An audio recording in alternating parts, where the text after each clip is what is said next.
வகுப்பு வாரிய சட்ட திருத்தத்தை திரும்ப பெற வலியுறுத்தி சீமான் வந்து ஆர்ப்பாட்டம் பண்ணியிருக்காருங்க. இப்போ வந்து பார்த்தீங்கன்னா, எல்லா மீடியாக்காரங்களும் வந்து அண்ணன் சீமான் பின்னாடி வந்து நிற்கிறாங்க. குறிப்பாக வந்து பார்த்தீங்கன்னா, அண்ணன் சீமான் என்ன பேச போகிறாரு அப்படிங்கிறத பார்க்குறதுக்கே உளவுத்துறை வந்து வந்திருக்கும். ஸோ என்ன பேச போகிறாரு, என்ன மாதிரி இது ஆக போகுது, இந்த சட்ட திருத்தத்தை வந்து திரும்ப பெறலைன்னா சீமான் வந்து மிகப்பெரிய ஒரு போராட்டத்தை தமிழ்நாடு முழுவதும் ஏற்படுத்த முடிவு பண்ணிட்டார்.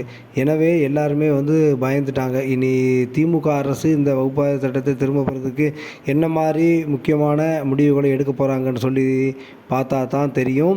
2026ல் திமுக ஆட்சி இங்கே இருக்குமா இல்லையா அப்படிங்கிறது.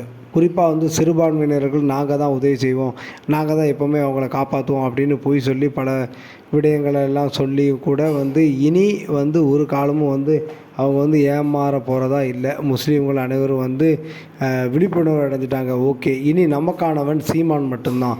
சீமான் தான் சரியான அரசியல் பண்ணுவார், சீமான் தான் நமக்கான ஆளும் கூட.